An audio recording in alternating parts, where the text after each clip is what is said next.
It is my great pleasure to welcome you to this event, Meet the Author, with Ingrid and Joachim Wall.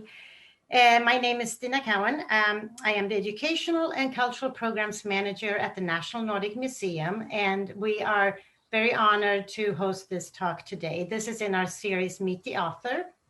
We started in the fall and have had great success in presenting great authors and their books to our audience here in the United States. Before we dive into the program, I want to mention that you can post questions in the Q&A function on the screen, and we will get to those at the end of the presentation. If you think of them while the presentation is going, feel free to type them in and we'll get to them at the end. I also want to encourage you to check out our website. We have a lot of fascinating programs going on. We are closed to the public at the moment, but we look forward to opening up. But while we are closed, there are many, many things you can join doing with us online. So this program, Meet the Author series, could not be possible without Elizabeth Denoma, and we are so fortunate to partner with her on this program. Dr. Elizabeth Denoma is the founder and editorial director of Denoma Literary Services. She has a deep expertise in international literature, and she received her PhD at the University of Washington in Scandinavian literature and languages. She has previously worked at Amazon Publishing as a senior editor, and she regularly leads international publishing events at book fairs such as London Book Fair and Frankfurt Book Fair. So with that, I am going to hand this over in Elizabeth's very capable hands. I hope you all enjoy this presentation and come back and see us again. Thank you. Thank you so much, Stina. Before we get started today, the National Nordic Museum acknowledges that we are on the traditional land of the Coast Salish peoples, specifically the first people of Seattle, the Duwamish people, past and present, and we honor with gratitude the land itself and the Duwamish tribe. This acknowledgement doesn't take the place of authentic relationships with Indigenous communities, but serves as a first step in honoring the occupied land on which we live, work, and play. Thank you. Today, we are so honored to have with us Ingrid and Joachim Wall, authors of A Silenced Voice, The Life of Journalist Kim Wall, a memoir in remembrance of their daughter Kim, and their experience of what transpired in the aftermath of her disappearance. Many of you are familiar with Kim's story, at least the part covered so extensively in the media, but in case there is anyone who isn't, Kim Wall was a 30-year-old Swedish freelance journalist authoring some of the most thoughtful and creative pieces of the time. And then in the summer of 2017, she followed a story that led to an eccentric inventor in Copenhagen, and instead of writing the next day's headlines, she'd become one. As the bizarre events of Kim's murder unfolded, the world watched in shocked disbelief. For Kim's parents, Ingrid and Joachim, it was a devastating personal struggle. In the ensuing months, days, day by grueling day, they had come to terms with their loss, processed the global media attention, and endured the investigation and trial. In the end, they'd made certain that Kim would be seen not only as a victim, but as a bright, funny, complicated, ethical, and selfless young woman, a loved and loving daughter, sister, fiancée, colleague, and friend. Kim's life and promise may have been cut short, but everything she stood for lives on in this emotional memoir of braving the worst of days, moving forward, and never forgetting. Today, we're going to honor her memory and carry forward the spirit and commitment that she had. As Stina said, as the Walls and I are having our discussion, if you have a question for them, please put it in the Q&A, which is in the bottom there. If you have a question about their book or the Kim Wall Memorial Fund, please put it in the Q&A. Otherwise, there's also a chat function. Okay. And now I'll just introduce them. We'll take the questions at the last 15 minutes, roughly. Ingrid Wall is a Swedish journalist, author, and mother of journalist Kim Wall. She's worked for more than 25 years in the newspaper industry as a general assignment reporter, news director, business reporter, and night news editor. In 2000, she was hired as head of communications at Trelleborg municipality. Joachim Wall is a Swedish photojournalist and father of journalist Kim Wall. At the age of 15, Joachim's first photograph, that of George Harrison, was published and his career was set. After running his own picture agency in 1985, he started working as a press photographer for the evening paper Kvällsposten in Malmö. He went on to cover events big and small, both locally and internationally, 30 years. And Joachim would like me to stress that Ingrid wrote this book, though of course they conceived it together, and it's a product of their life together. Thank you. I had the great pleasure of working with Ingrid and Joachim to bring, and their translator, their exceptional translator, Kathy Serenpa, and their wonderful developmental editor, Judith Block, to bring this important book into English.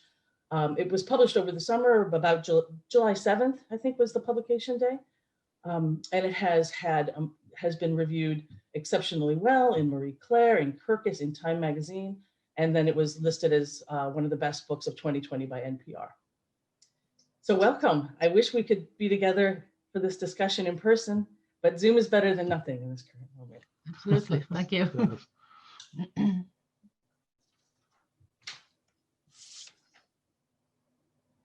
Thank you again for being here. You guys are in Trelleborg right now in the south of Sweden? Yes, correct. I think everyone on the call here would agree that we're in a moment where the need for journalism, for reliable reporting, for facts and responsible analysis couldn't be more apparent globally and certainly here in the United States. And it strikes me that your entire family, you are a family of journalists, and sometimes that happens. My whole family are teachers, and it seems like all the Valls are journalists. I wonder, so you've all been engaged in this mission of reporting and making sense of the world in one way or another. So what if we start there? You tell us, how did it come to be that we have this family of journalists here in Trelleborg? I think it's a coincidence. We met when I was 16 and Joachim was 19. And he has already began taking pictures for the local newspaper.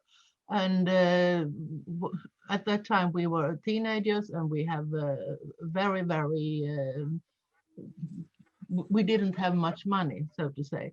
But one way to go to the cinema twice a week without paying was to write a small review in the local newspaper.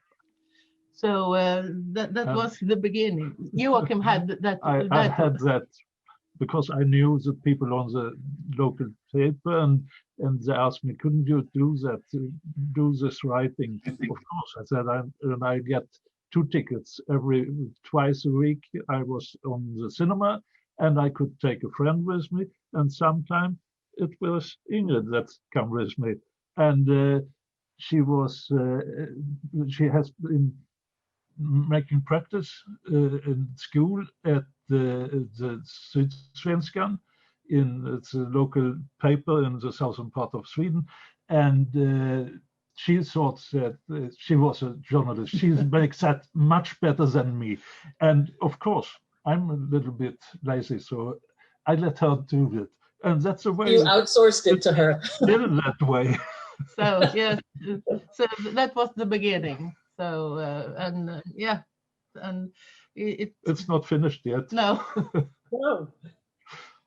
And so how do you think, you've written about Kim and Tom traveling with you extensively, and so was it through those travels that you instilled this love of journalism or writing or telling stories about the world in them? And can you think of, is there anything that stands out from your early travels with them that indicated to you, like, oh, they've got the bug for this too? Yes, especially Kim. And when she was 12 years old, we had the assignment to go to San Bartolome in the Caribbean.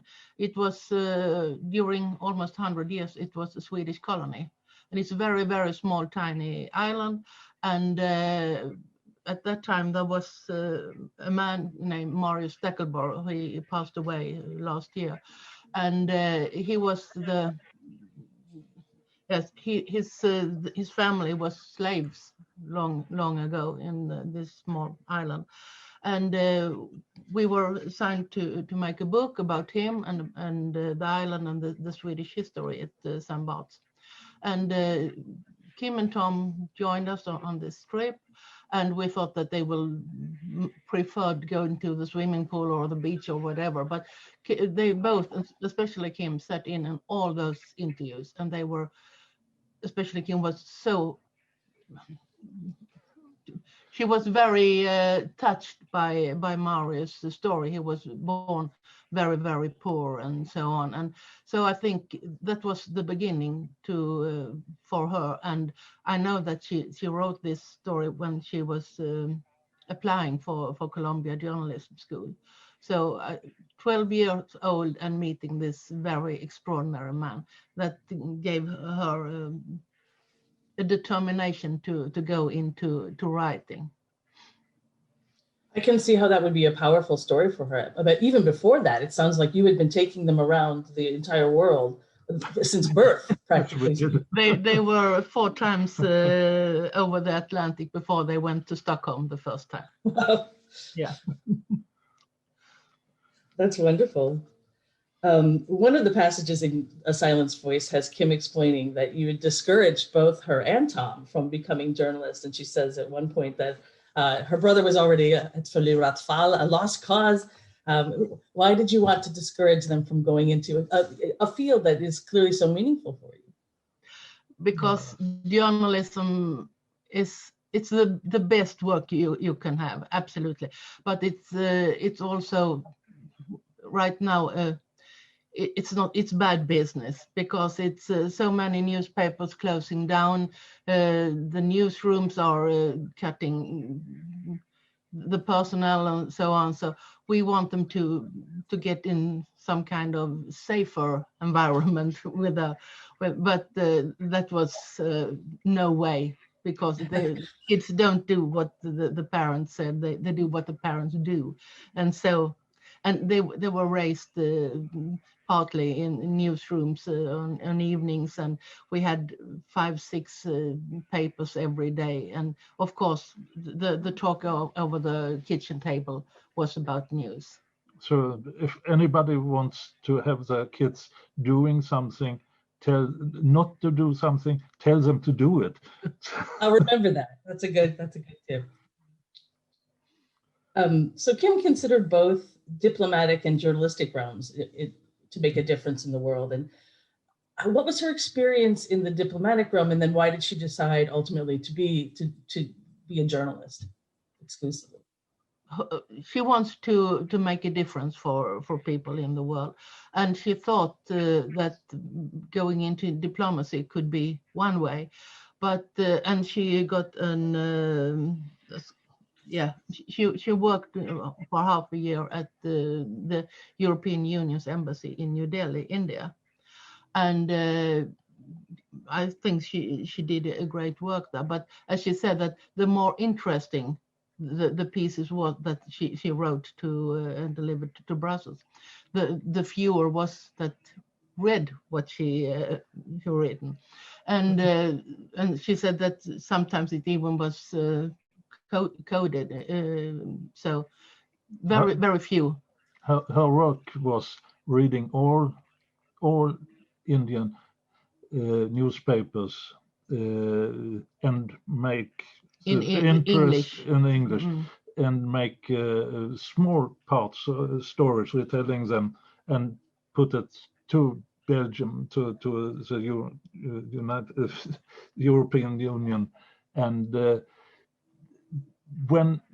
was I think she was bored about it, because it was she wants to meet people and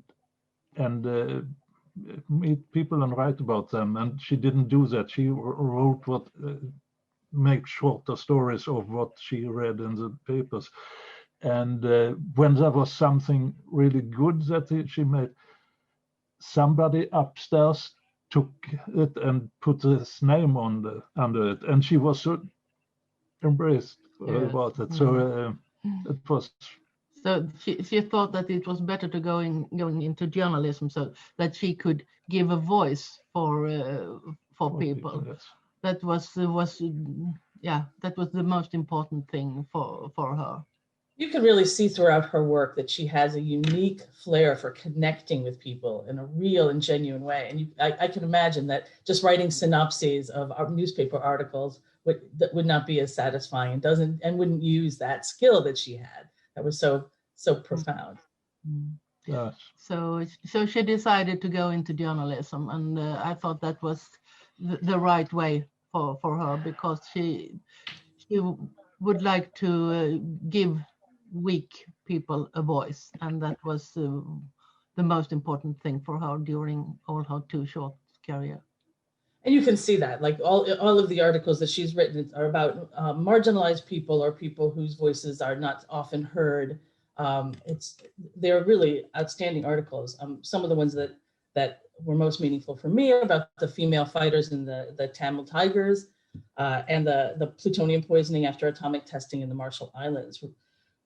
Would you mind sharing with us, what you who know so much about journalism and who are so familiar with the different kinds of journalism, what was distinctive about her voice as a journalist? I can take it. How would you characterize it? Times Square. There are nude girls that are body painting in the flag of America, and walk around and get picture taken with the people around and got some dollars for that. And it's so common, so people don't see it in that way. When she saw this for the first time, she contacted one or two of them and make the background story. Why are you doing this? And how, and tell the story about it. And that's typical, because everybody has seen those girls, but I have never seen the story behind it. What and why and what, and that was Kim doing. She was caring about people. She was extremely curious, and she kept asking and asking and asking until she got the answer that she was satisfied with. So that was her determination to give a voice for marginalized people. Yeah, you can definitely see that. One of the lines on your website with the Kim's Fund is the phrase "undercurrents of rebellion," and I wonder how did her writing reflect this theme with sort of undercurrents of rebellion? What does that mean with regard to Kim's work? That was very typical Kim, because she was a little bit of a rebellion herself, and if she had set her mind into something, then it was that way, even if there were a lot of obstacles on the way. So if she had decided herself, then that was the way. And it was not always it worked out, but she at least tried, and that was important for her to not give up in any way. I know we said we were going to take the questions at the end, but there's one that's relevant to this very moment, and it's from the dev editor who worked on this book, from Judith Block. And she asks, many journalists, especially thoughtful ones like Kim, have at least one book in them. What book do you think that Kim would have written? I am pretty sure that the first book she had been written, it was about a pair living in the Marshall Islands. A very strange couple, and they had been working on making robots for Gaddafi, and her father had been a high-ranking Nazi, and now they were nudist or naturalists, yes, and they were living on an island on their own in the Marshall Islands. And Kim and her two friends visit them, and the centerpiece in the living room was a painting of Adolf Hitler, and Kim just said it wasn't very good. So, and I know that there were talk about that she will write their life story, and I think that would have been a marvelous book. Yes. Absolutely. That's the book I would have liked to have read. Very much. But actually, that wasn't the first book she did. She did a book. We were on a visit in Australia and made a trip for one month, going from Cairns to Sydney by car. And she, when we come home, she was 7 years old. Yes. And First grade in school. in schools, we had to take her out of school for 2 weeks or something like that. But that was okay for the teacher. And she has to do some storytelling about what she has experienced. And she made a book of it, a small book, and she presented it for the class. And the teacher was so fond of it. So she has to go to the other classes above her age and hold the story and tell the story about this trip. And when she graduated from school in Malmö, the teacher came and visited her and gave her this book. 12 years later. She has stored it, and she was so fond of it. So that's I think that's a good story. Yeah, that was the first. That was the first book. Wow, that's wonderful.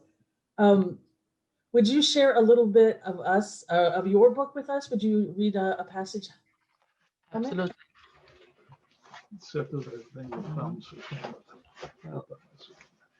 I need my glasses. Yeah. The quiet of our bedroom is pierced by a ringing phone. The red numbers projected on the ceiling shows 5:31 a.m. It's Friday morning, August 11, 2017. I answer the phone while Joachim, lying next to me in bed, remains asleep. The voice on the other end of the line belongs to Ole, Kim's partner. He sounds shaken, his voice is forced, and he asks if it's okay if we speak English. Ole is afraid we won't understand each other. Although it's less than 30 miles between Trelleborg, Sweden, and Copenhagen, Denmark, it's not always possible for a Swede and a Dane to understand each other. But what he has to say can't be misunderstood. Kim has disappeared from a submarine near Copenhagen. If there hadn't been such obvious worry in his voice, I would have thought he was kidding. Disappeared from a submarine near Copenhagen.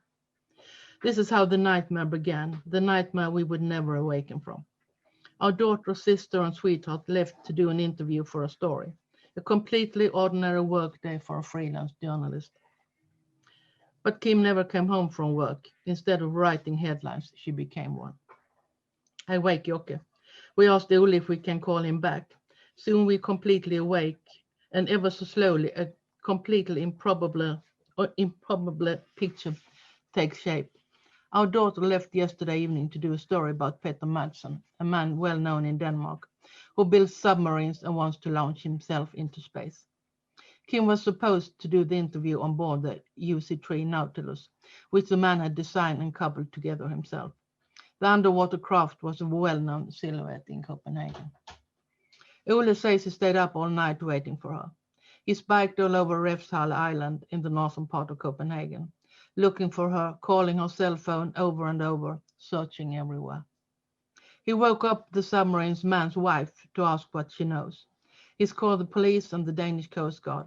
He's pleaded and begged them to understand that this is serious. Ole has done everything in his power to find Kim. She was just going to finish this assignment before meeting up with him and some good friends after work. We tried to get a picture of what might have happened. We decided there's been an accident. Something's happened with a submarine that made it impossible for it to resurface. The 59-foot-long UC3 Nautilus, built from the base of a wind turbine, is lying somewhere on the bottom of Öresund. How do you find a submarine? We picture those helicopters looking for Russian submarines in the Stockholm archipelago in the 1980s. Did they use sonar? It is difficult or even possible to find a boat underwater. How long does the oxygen last? Ole finds out that for two people, the oxygen on board lasts for 12 hours. It's been almost that long since Ole got the most recent text message from Kim. We're diving now. The clock is ticking entirely too quickly. In Denmark, the rescue crews are already working. Jokke calls the Coast Guard, the agency in charge. We got a helicopter in the air and 3 ships out. We're trying to determine where he sailed. We're certain he left the harbor and was in surface position at the time, around 9:30 p.m., the officer on duty tells Jokke. My husband jots some notes as quickly as he can on a pad so I can follow the conversation. "Oh no," I hear him say. "It's going to be rough. That's a big area to search." The officer in Aarhus agrees. "You're right. And the boat left Refsal Island hours ago." Nobody knows where the submarine is. Öresund, the strait between Sweden and Denmark, is wide. The officer has the same information we got earlier from Ole, that the oxygen on board will last for 12 hours. "Time's up pretty soon then. Only 2 hours left," Jocke says. The worry in his voice obvious. True, if they went underwater right away, but we don't have any indication that they're on the bottom. We tried calling our cell, but we haven't got an answer. The police are trying to ping it, the neutral voice informs us. We learned that they are not using underwater sonar. They're only searching the surface of the ocean. The Danish military is searching too, and they've already made contact with the Swedish authorities. "We'll ask for additional assistance if we need it. It's hard to say where to look," says the Coast Guard officer. This call doesn't ease our fears. The sea is huge and our daughter is out there somewhere. Finding a boat on the water surface is difficult enough. In this case, it might also be beneath the waves. We call the Swedish Sea Rescue Forces and police. We hope that more people will get involved. Anything to increase the chances of finding the submarine. We search for information on the internet. We listen to the radio and follow the news on television. It's still early in the morning, but the vanished submarine is the top news. At 7 a.m., the Danish media are already reporting the story. One headline reads, "Helicopters and ships searching for private submarine with 2 on board near Copenhagen." The article briefly reports what is known at this point. As long-time professional newspaper journalists, we find the situation familiar. But this time, the unfolding news story is about our daughter, our Kim-san. It's almost impossible to take it in. It feels so completely unreal that if this were a film, you turn it off. It's simply nonsense. This particular Friday, we're supposed to be traveling to Berlin to celebrate the 45 years we shared our lives and the 31 years we've been married. We've made this celebratory trip many times before. We were supposed to make the short drive from Gisla Beach to the ferry terminal in Trelleborg to sail to Sassnitz. From there, we would drive through Eastern Germany to Berlin. The reason we exchanged ring on that day in August 1986 was Kim. She had announced her imminent birth. For a month, we've been traveling in the US and the Caribbean. We've seen the Grand Canyon, lost 75 cents gambling in Las Vegas, enjoyed San Francisco, and gone snorkeling in Cozumel. My pregnancy hadn't caused any problem. In fact, I felt fantastic, even as my belly got bigger and more awkward. Finally, we were sitting in uncomfortable plastic chairs at New York's JFK. It was late. My whole body, particularly my feet, were tired, and I couldn't wait to board our flight to Copenhagen. That's when it happened. All of a sudden, a quick little kick in my belly, and then another. Our baby was starting to communicate with us. In the humid terminal, we experienced a wonder. There was a small human being moving around in there, and time stood still. This time, there won't be a ferry ride in the late summer sunlight to Berlin. Instead, we're driving across the Öresund Bridge, heading to Copenhagen and Refsal Island. The bags we packed follow along because we hope and believe that everything will be fine, that Kim will return unharmed and we can resume our anniversary trip, simply driving to the German capital through Denmark. During the drive to Copenhagen, we're fed information through Danish radio stations. The vanished submarine is breaking news, the top story in each broadcast. Our worry grows slowly. It seems to take forever to go through traffic. So many red lights, so many commuters in the morning rush hour. At last, we reach Refsal Island. There we can see the large helicopter at a distance, hovering over the water. That's when it becomes undeniably real. They're looking for Kim. She's out there somewhere. Thank you for that, Ingrid. So that passage leaves off where you and your family are entering this phase of not knowing what's going to happen next. And that is the subject of the investigation, is the subject of the upcoming HBO series called The Investigation by director Tobias Lindholm, who I think is with us today, actually, on the call. And that series focuses on the people who were involved in finding out what happened and the legal case. I like the way that Lindholm, like you, is focusing not on the perpetrator of the crime, but on what he calls the heroes, and so our focus is on the people who have made these contributions. I wonder if you would mind telling us about this project, how you got to be involved with it, what made you want to be involved with it, and what your experience was like. It wasn't from the beginning. It wasn't absolutely in no ways for us that we should take part in this. But we met Tobias, and we spoke to him, and when we heard that the subject of this TV series was those unknown heroes that made it possible for us to get the entire Kim back home to us again, then it was easy for us to say that yes, we will take part of it. And we have and Tobias, I used to say to him that he has very, very big ears, because he have listened so much to us. And so when we have said, no, this is not the right way, we want to do it this and so, and it's been, I think it's a tribute to all this, the divers, the policemen, the dogs, all that made such great work so that we could get Kim home again. It took 111 days to find all her remains, and it was during autumn, and it was windy and it was cold, but they never gave up. And for us, that's the TV series is a big honor to them, and that's important for us. And actually, it's an honor for Jens Möller, the head, the chief of investigations, and because it's about his work and the relation of him and us together. That's a strong part of it. They never give up. Yeah, it seems like a massive undertaking. It hasn't aired here in the States yet, but I think it's coming on February 1st. Is that right? Yes. Yeah. So we'll look forward to seeing that. And was there anything that you wanted to correct about it? Like you were saying that you had input into the script and you changed things, or like you told them, no, that's not exactly how this happened.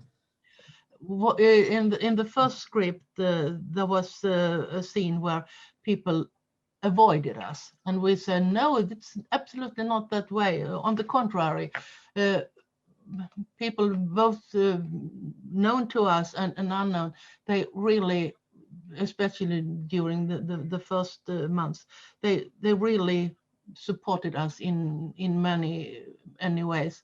And we were afraid in the beginning that they will go over to the pavement on the other side of the street just to avoid us. But we hadn't that experience at all.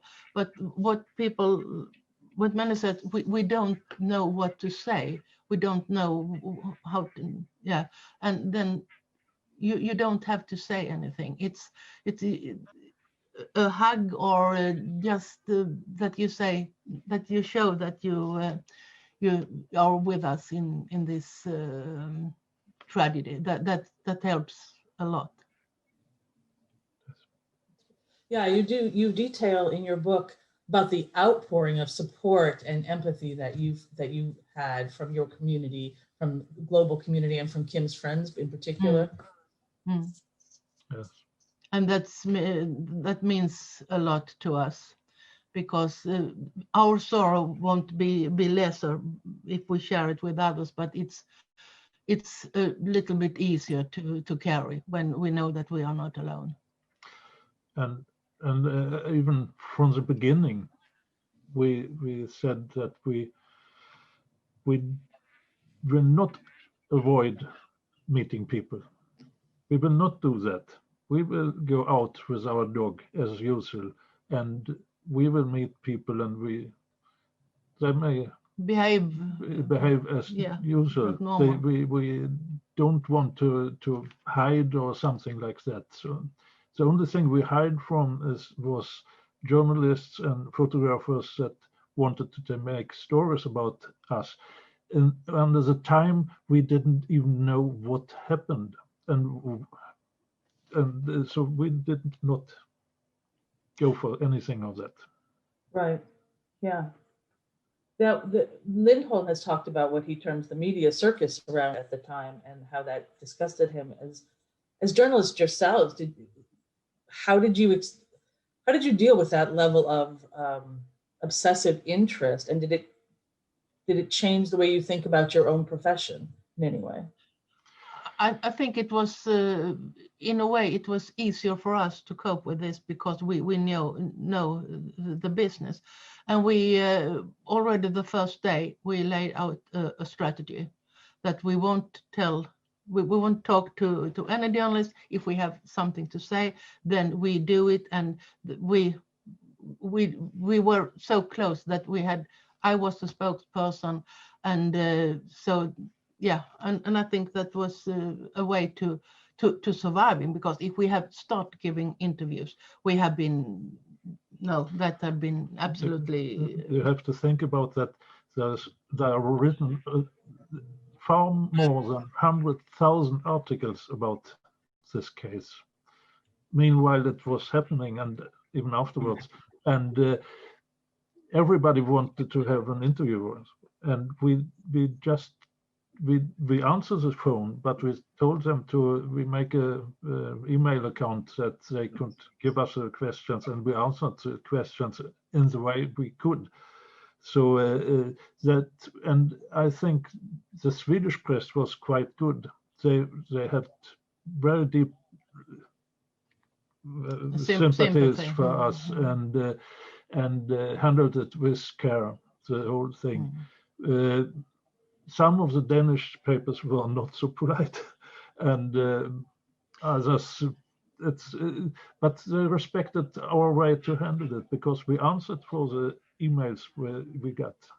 And we decide very, very early in this that we would, if someone should tell Kim's story, it will be us, and that's why I started writing the book. In the beginning, is some kind of diary notes, but after a while, we understand that this could be a book, and this is our story about Kim, and we think we are the one who knew her best. So sure. we don't want to talk to anyone, not during there were 2 trials, and not to interrupt in that way, but to wait with the book that that's what we have to say about the case and about Kim. Yeah, and it moves the focus from that form of the crime to where you want it to be, which is Kim and her legacy and her work. Exactly. Were there any, as you say, there were just thousands and thousands of articles around the world. You said that the Swedish press got it right. Was there anybody else in retrospect, now that there's some distance on it, who covered it responsibly, respectfully, that you felt like, yeah, this is, I like this example of journalism about our subject? I think that the most of the Swedish press treated it in a good way, but I think that is because Kim was one of us. If she had been a hairdresser or whatever, I think that I could have been different. But there was so many that said it could have been me. I could have been on board that submarine. So I think that there was some kind of collegial reason to treat this in a very proper way. So yeah. And of course, Kim had so many colleagues around the world and people who were influenced by her work. Exactly. Yeah. You were going to read a second part of the book for us, I think. Yes. And it's... And as you find that, I'll just encourage people to put your questions about the book or the fund or journalism into the Q&A, and we'll get to them in a few minutes. Friday, June the 1st, 2018. It's a beautiful day in early summer when we say our final farewell to Kim. The sun shines in a blue sky and the Baltic still for once glitters. We've chosen to have the ceremony outdoors, just a few hundred yards from our home. Here Kim played as a child, jogged as a grown woman, walked the dog, enjoyed the peace so far away from the stress and bustle of some huge metropolis. This is an end, a step along the way, but an incredible heavy one. Once the guests have taken their seats, Jokke carries in the black urn with Kim's ashes. I follow after him with Tom and Ole. I'm carrying the portrait of Kim, which I place on a pedestal next to the urn. It is simple, beautiful, and so incredibly sad. Afterward, Jokke says, that's the heaviest burden I've ever had to carry.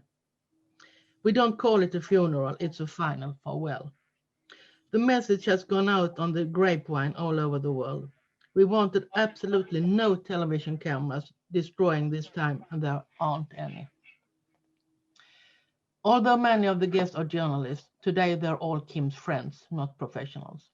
As comrades, they want to say goodbye and to show their feelings without being followed around by hungry camera lenses. And the friends came from all over the world. The guests who travels the farthest came from Australia. Others came from US, Norway, Denmark, Germany, and other countries. Soon there are around 100 of us sitting on chairs on the lawn that already turned brown because of the lack of rain in May. It ends up being a lovely farewell, just as we wanted. The municipal official describes Kim in a way that gets us to smile through our tears. When the last guests have placed the flowers and said their goodbyes, I suddenly see a butterfly flitting around the flowers. The beautiful creature with its delicate wings moves from one blossom to the next. For me, it's a symbol that Kim is still with us, if in an entirely different form. We end the ceremony by walking a few hundred yards across the beach meadows to Kim's heart. We each take a stone and place it on the edge. Others take our cue and do the same. The letters K-I-M, formed by stones from the sea, say everything in their simplicity. One journey is over, another one has begun. That's really lovely. Thank you so much for that, Ingrid. It's really beautiful. One of the ways that you're keeping Kim's legacy alive and supporting other women doing similar journalistic work is through the Kim Wall Memorial Fund. Would you guys tell us a little bit about that and the challenges you think women still face in journalism today? We decided very early on that Kim shouldn't be forgotten, and a way to do that is to start this Kim Wall Memorial Fund. And we talked with several of our friends from different parts of the world, and they said that it's a great idea. And it was so, it was absolutely, we didn't even, we will work with IWMF, International Women's Media Foundation.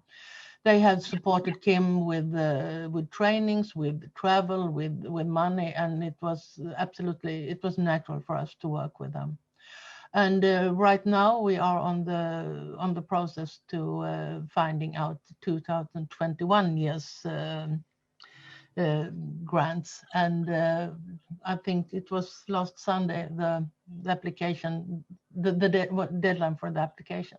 So far we have given out 6 grants to female journalists from different parts of the world, and we will continue to do that as long as we live. And Tom's little son, he's only 5 months old, but he will have to continue this work in the future, because there are so many people that in different ways have supported the fund with everything from $5 up to $20,000.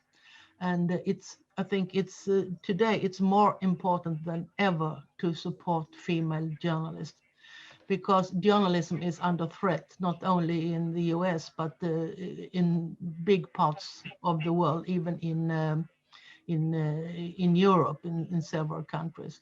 There are many small newspapers that are closing down, and journalism is under threat. And without good journalism, we have a threat to democracy. So more than ever, it's very important. And to support female journalists, especially in the part of the world where it's probably very, very hard to work. I can imagine for a female journalist working in Africa or parts of South America and in Asia. They need friends to support them, and Kim Wall Memorial Fund is a way to support them. So we will do our best, and we will continue forever. And we can make contributions to that fund as well, can't we? Absolutely, iwmf.org. And it's a beautiful organization, and they do so good work for female journalists. And in the US today, I think it's really important. So. And we have another way to read about Kim on the site that is rememberingkimwall.com. That and there's also a link for IWMF. So, but most of our stories are on that site, so you can learn more about Kim and her writing at rememberingkimwall.com. Yeah, rememberingkimwall.com. Great. We have a question from the attendees. That is, can you talk about the recipients, who the recipients of the Journalism Fund have been so far, and how you chose them, and if their work related, how it relates to Kim's work? It's a tough work going through all the applications, I can say. But so far we have been anonymous. This is a Kim story, we used to say when we have this jury meeting over Skype. The first one was a Danish journalist, Anne Herman, and she went to Greenland, the island that Donald Trump was not allowed to buy. And it's a very touching story, because just right after World War II, when there were discussions that no one should have any colonists anymore, and that every people will be free, then Denmark was very keen on that they will keep Greenland for different reasons, military and so on. And they took children from Greenland, 5-6-year-old from Inuit families, and took them to Denmark. And then after a couple of years, they brought them back to Greenland, and they should be the backbone of the Danish school system. But the problem was that when they came back a couple of years later, they had forgot all about their native language. They only speak Danish. So the Danish, so they couldn't move back in their families again. So they have to grow up in children's care home, and it's a very sad story. And Anna had found some of these people who are still alive. This not kids anymore, and I think it was a couple of weeks ago, the Danish Prime Minister gave an excuse to these kids, and that's because of Kim Wall Memorial Fund and Anna's story, and that was because of Anne Herman that we are proud of that Kim's fund has supported this. So. And the other stories is about human trafficking in Nepal.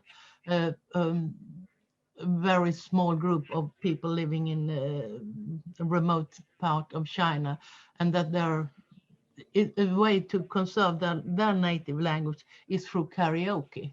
And Kim was very fond of karaoke, so that was easy for us.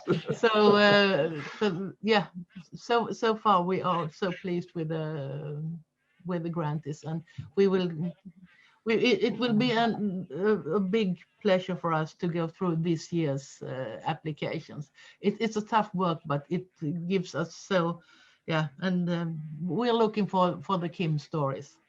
Wonderful. I can just in the gloss that you gave on those stories, I can see that the connection she would have had with those too, and getting that formal apology and acknowledgement from Denmark to those. That's the first step in doing healing, is acknowledging wrong. So she had been very, very proud of that. That's wonderful. We have I think Kathy Sarampa is actually in our audience now. And so I was wondering if we might just take a moment and talk about your experience of getting the book translated into English, because I know that you worked very closely with her, didn't you? We did. She was a wonderful partner to work with. Not to put you on the spot, Kathy, but we just want to recognize the work that you did, and this, part, of course, of all of the compliments and praise that the book has gotten is down to this wonderful translation as well.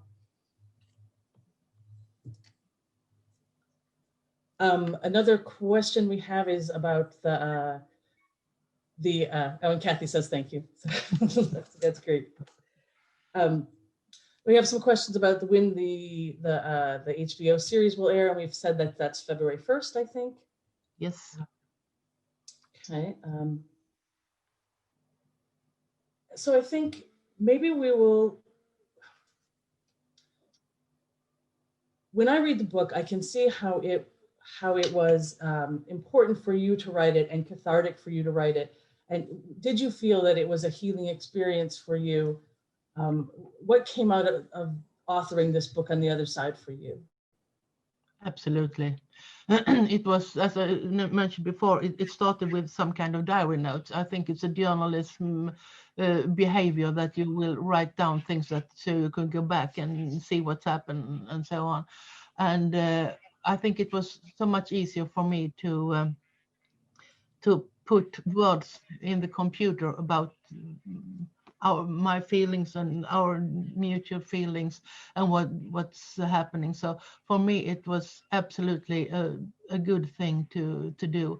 And I think it could be even, and I know that other who read the book, it's been a help for them as well when they have been in a not a similar situation, but if they are grieving. That I think it's so easy to fall down in this big black hole, but for us it's been very important to not doing that, because we will be the only losers if we do that. So we have it's more important for us, and it's essential for us to see the light, and we have to go on and bring Kim's name in the future. And we hope and think that she will be a role model for other female and for other journalists. And that's our main goal with the fund and with everything else that we do. She will be remembered as the human being and journalist, and she was, and not as a crime victim. Wonderful. We have a couple of questions from the Q&A. If we still have a few minutes, is that all right? Sure. So one of them is, Kim was about to move to China. What would her mission have been there? She was. She thought that everything important will happen in China. Especially, she was part of the Women's March in Washington in January 2017, and she said, "Now I have to move to China, because everything in the U.S. will be around this new president." And she was right. And she was very. She learned Mandarin, and she was very curious about the Chinese way of life and living. So, yeah. Thank you. Another question is from Lisa, and she says, it's clear that you are a beautifully close-knit family, traveling together and working together. How has it been for Kim's brother Tom after the loss of his sister? We don't want to answer that question, because that's for him. Because of course it's been hard for all of us and for all her friends and so on. So yeah. But as you said, you have a grandson, and so we know that he's starting his family. Yes, exactly. And so another question from Eric is, when it is safe to do so, would you come to the US on a book tour and tell us more about Kim and her work? We will be happy to do that. Yes, absolutely. As soon as we've got our the shots in our arms and it's safe to travel, we'd really long to go to the US because we have so many friends there. So yeah. Right, and in normal circumstances, wouldn't you be giving the award in March in New York? Absolutely. Yes. But we have already decided that this year it's not safe enough. So we start to, so we are preparing for a very big party in the 23rd of March 2022. And then we will gather the grantees from 2000, 2001 and 2021 and 2022. I cannot wait for that. That sounds absolutely fantastic. You are invited. Yeah. You are invited. Oh, thank you. Oh, I'm coming. I'll be there. Thank you so much for being with us here today, you guys. This has really been wonderful, and it's been very special to talk about Kim and her work and her legacy and how she's influencing new generations of female journalists going forward. So if anybody hasn't yet read A Silenced Voice, you can pick it up at the National Nordic Museum when they reopen, if you're physically in Seattle, or it's available online in many different places. So pick up this great translation. So thank you very much, you guys. Thank you.